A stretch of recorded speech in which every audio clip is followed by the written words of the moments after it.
জানিয়ে দেব এই মুহূর্তে হাতে পাওয়া সর্বশেষ গুরুত্বপূর্ণ আপডেট বাংলা সংবাদ। শুরুতে থাকছে ভারতকে দেওয়া মংলা এবং চট্টগ্রাম বন্দর ব্যবহারের অনুমতি বাতিল করতে হবে।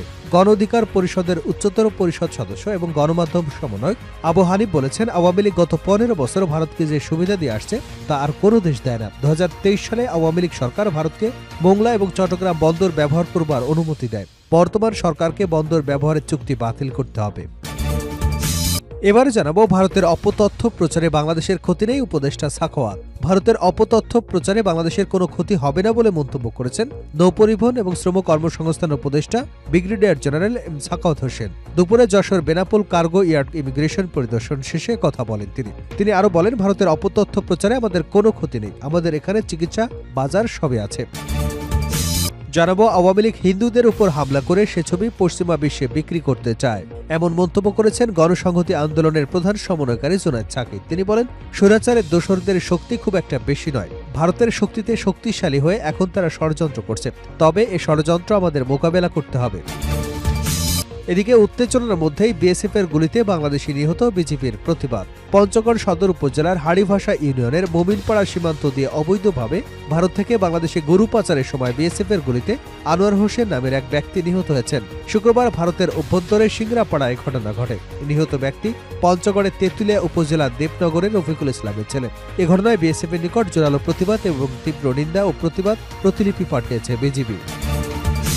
এবারে থাকছে ভারত আওয়ামী লীগকে বন্ধু বানাতে গিয়ে বাংলাদেশকে শত্রু বানিয়েছে। বিএনপির স্থায়ী কমিটির সদস্য মেজর অবসরপ্রাপ্ত হাফিজউদ্দিন আহমেদ বলেছেন, ভারত সরকারের বড় ভুল হলো তারা আওয়ামী লীগকে বন্ধু বানাতে গিয়ে বাংলাদেশের মানুষকে শত্রু বানিয়ে ফেলেছে। তারা জনগণের সাথে বন্ধুত্ব চায় না, আওয়ামী লীগের সাথে বন্ধুত্ব করেছে।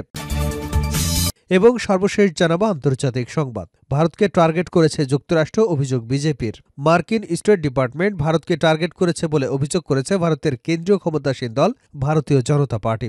শুক্রবার রয়টার্সের এক প্রতিবেদনে এ তথ্য জানানো হয়েছে। প্রতিবেদনে বলা হয়, ভারতের প্রধানমন্ত্রী নরেন্দ্র মোদীর বিজেপি অভিযোগ করেছে মার্কিন স্টেট ডিপার্টমেন্ট তদন্তকারী সাংবাদিক এবং ভারতের বিরোধী দলীয় নেতা রাহুল গান্ধীর সাথে মিলে ভারতকে অস্থিতিশীল করবার চেষ্টা করছে। এতক্ষণ শিরোনাম শুনছিলেন, এবার বিস্তারিত। প্রিয় দর্শক, আপনি যদি এই চ্যানেলে নতুন হয়ে থাকেন, ভিডিওটি দেখতে দেখতে চ্যানেলটি সাবস্ক্রাইব করে আমাদের সঙ্গে থাকুন। আর এই ভিডিও সম্পর্কে আপনি আপনার মূল্যবান মতামতটি কমেন্ট বক্সে জানিয়ে দিন। আর হ্যাঁ প্রিয় দর্শক, জানিয়ে দিন ভিডিওটি কোথা থেকে দেখছেন। ভারতকে দেওয়া মংলা এবং চট্টগ্রাম বন্দর ব্যবহারের অনুমতি বাতিল করতে হবে। গণ অধিকার পরিষদের উচ্চতর পরিষদ সদস্য গণমাধ্যম সমন্বয়ক আবু হানিফ বলেছেন, আওয়ামী লীগ গত 15 বছর ভারতকে যে সুবিধা দিয়ে আসছে তা আর কোনো দেশ দেয় না। 2023 সালে আওয়ামী লীগ সরকার ভারতকে মংলা এবং চট্টগ্রাম বন্দর ব্যবহার করবার অনুমতি দেয়। বর্তমান সরকারকে বন্দর ব্যবহারের চুক্তি বাতিল করতে হবে। ভারতের বিএসএফ এর গুলিতে বাংলাদেশের পঞ্চগড়ে নাগরিক হত্যা, ভারতের গণমাধ্যমে বাংলাদেশ নিয়ে পরিকল্পিত গুজব প্রচারের প্রতিবাদে শুক্রবার সন্ধ্যা 6টায় রাজু ভাস্কর্যের সামনে বৈষম্যবিরোধী ছাত্র জনতার আয়োজনে বিক্ষোভ মিছিলে তিনি এসব কথা বলেন। বিক্ষোভ মিছিলে গণ অধিকার পরিষদের উচ্চতর পরিষদ সদস্য ও গণমাধ্যম সমন্বয়ক আবু হানিফ বলেন, আজকেও পঞ্চগড়ে বাংলাদেশ সীমান্তে একজনকে হত্যা করেছে বিএসএফ। ভারত বাংলাদেশ সীমান্তে পাখির মতো গুলি করে মানুষ মেরেছে। ভারত আমাদের সঙ্গে প্রভুর মতো আচরণ করে। তারা মনে করে আওয়ামী লীগ যেভাবে আচরণ করেছিল বর্তমান সরকারও একই রকম আচরণ করবে। ভারতকে বুঝতে হবে এখন আর আওয়ামী লীগ ক্ষমতায় নেই। তিনি আরও বলেন, আমরা দেখেছি ভারতের গণমাধ্যম পরিকল্পিতভাবে বাংলাদেশ নিয়ে গুজব ছড়াচ্ছে। সেখানকার গণমাধ্যম যা করছে তা সাংবাদিকতার কোনো নিয়মের পর্যায়ে পড়ে না। ভারতের এই গুজবের বিরুদ্ধে বর্তমান সরকারকে সোচ্চার হতে হবে। বাংলাদেশের গণমাধ্যম যেন ভারতের গুজবের বিরুদ্ধে সত্য তুলে ধরতে পারে, সেজন্য সরকারকে পদক্ষেপ নিতে হবে। ভারতের অপতথ্য প্রচারে বাংলাদেশের ক্ষতি নেই উপদেষ্টা সাখাওয়াত। ভারতের অপতথ্য প্রচারে বাংলাদেশের কোনো ক্ষতি হবে না বলে মন্তব্য করেছেন নৌপরিবহন এবং শ্রম ও কর্মসংস্থান উপদেষ্টা অবসরপ্রাপ্ত brigadier general doctor M Sakhawat Hossain. আজ শুক্রবার দুপুরে যশোরের বেনাপোল কার্গো ইয়ার্ড ইমিগ্রেশন পরিদর্শন শেষে তিনি একথা বলেন। তিনি আরও বলেন, ভারতের অপতথ্য প্রচারে আমাদের কোনো ক্ষতি নেই, আমাদের এখানে চিকিৎসা বাজার সবে আছে। সাখাওয়াত হোসেন আরও বলেন, সমস্ত পৃথিবী থেকে ভারতের ভ্রমণকারী সংখ্যার মধ্যে বাংলাদেশিদের অবস্থান দ্বিতীয় বৃহত্তম। এখান থেকে অর্থনৈতিকভাবে প্রতিবেশী দেশটি বিশাল লাভবান হয়। তারা যেতে না করলে বাংলাদেশিরাও ভারতে যাবে না। সাখাওয়াত বলেন, আমাদের মধ্যে মেজরিটি মাইনরিটি কোনো বিভাজ্য নেই। এখানে সব ধর্মের মানুষ বসবাস করছেন। তাই কোনো ধরনের উস্কানিতে কান না দিতে সবার প্রতি অনুরোধ রইল, আমরা ঐক্যবদ্ধভাবে এক আছি। আওয়ামী লীগ হিন্দুদের উপর হামলা করে সেই ছবি পশ্চিমা বিশ্বে বিক্রি করতে চায়। আওয়ামী লীগ হিন্দুদের উপর হামলা করে সে ছবি পশ্চিমা বিশ্বে বিক্রি করতে চায় বলে মন্তব্য করেছেন গণসংহতি আন্দোলনের প্রধান সমন্বয়কারী জুনায়েদ সাকিব। তিনি বলেন, স্বৈরাচারের দোসরদের শক্তি খুব একটা বেশি না। ভারতের শক্তিতে শক্তিশালী হয়ে এখন তারা ষড়যন্ত্র করছে। তবে এই ষড়যন্ত্র আমাদের মোকাবেলা করতে হবে। শুক্রবার বিকেলে গাজীপুরের চন্দনা চৌরাস্তায় গণসংহতি আন্দোলনের আয়োজনে গণসংলাপ অনুষ্ঠানে প্রধান অতিথির বক্তব্যে তিনি এসব কথা বলেন। জোনায়েদ সাকি বলেন, ভারতের মিডিয়া এখন বাংলাদেশের বিরুদ্ধে অপপ্রচারে লেগে গেছে, আর পশ্চিমাদের বোঝাতে চাইছে এখানে কোনো সংখ্যালঘু ধর্মীয় সম্প্রদায়ের মানুষ নিরাপদে নেই। এই ষড়যন্ত্র মোকাবেলা করতে আমাদের জনগণকে ঐক্যবদ্ধ হতে হবে। তিনি বলেন, মুসলমানদের সংখ্যা বেশি, কাজেই তাদের দায়িত্বও বেশি। সকল ধর্মের মানুষকে ঐক্যবদ্ধ রাখতে হবে, তাদের কেউ যেন বঞ্চনার শিকার না হয়। বাংলাদেশে যদি একজন হিন্দু, বৌদ্ধ, খ্রিস্টান কোনোভাবে অপমানিত হয়, আক্রান্ত হয়, তাহলে এটা মুসলমানদের জন্য মোটেও গর্বের ব্যাপার নয়। কাজে আমাদেরকে ঐক্যবদ্ধ থাকতে হবে। তিনি আরও বলেন, স্বৈরাচারের দোসরা ক্ষমতায় ফেরার স্বপ্নেও বাস্তবায়ন করতে চায়। আমরা তাদের স্পষ্টভাবে বলি, এদেশের ছাত্র জনতাকে খুন করে পালিয়ে গিয়ে হাসিনা দেশের বিরুদ্ধে ষড়যন্ত্র করছে।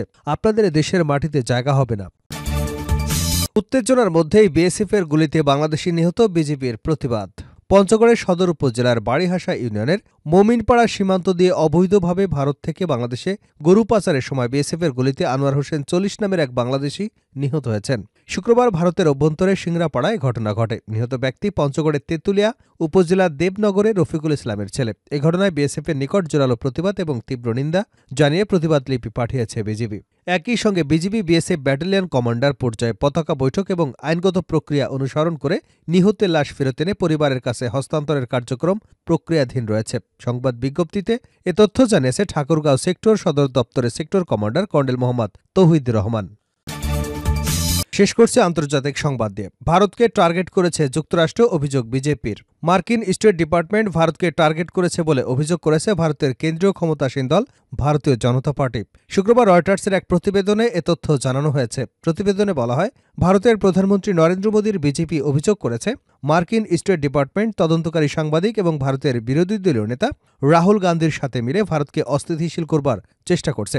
প্রতিবেদনে আরও বলা হয়, বিজেপির এই অভিযোগটি আশ্চর্যের সৃষ্টি করেছে, কারণ নয়াদিল্লি এবং ওয়াশিংটন গত 2 দশকে একটি শক্তিশালী সম্পর্ক তৈরি করেছে। একই সাথে কিছু মতবিরোধের পরও এই দুই দেশ তাদের সম্পর্ককে আরও শক্তিশালী করবার প্রতিশ্রুতি দিয়েছে। বৃহস্পতিবার বিজেপি বলছে, গান্ধীর দল কংগ্রেস আদানি গ্রুপের পর এককভাবে ফোকাস করে এমন organized crime and corruption reporting প্রজেক্টের নিবন্ধগুলো ব্যবহার করেছে এবং মার্কিন সরকারের সাথে তাদের কথিত ঘনিষ্ঠ কাজকে লাগিয়ে মোদীকে দুর্বল করবার চেষ্টা করছে। গত মাসে $265 বিলিয়ন প্রকল্পের অংশ হবার জন্য আদানি গ্রুপের চেয়ারম্যান গৌতম আদানি এবং আরও 7 জনকে ভারতীয় কর্মকর্তাদের ঘুষ দেবার জন্য অভিযুক্ত করেছিল যুক্তরাষ্ট্র। তবে এই অভিযোগগুলোকে ভিত্তিহীন বলে অভিহিত করেছে আদানি গ্রুপ। ওসিসিআরপির নিবন্ধনগুলোতে অভিযোগ করা হয়, ভারত রাষ্ট্রের পৃষ্ঠপোষক হ্যাকাররা বিরুদ্ধে সরকারের সমালোচকদের লক্ষ্যবস্তু করতে ইসরায়েলি তৈরি প্যাগাসাস স্পাইওয়্যার ব্যবহার করছে। মোদী সরকার অবশ্যই উভয় অভিযোগে অস্বীকার করেছে এবং আগে রাহুল গান্ধী ওসিসিআরপি 92 বছর বয়সী ধনকুবের জর্জ সোরসের বিরুদ্ধে মোদীকে আক্রমণ করবার অভিযোগ এনেছিল বিজেপি।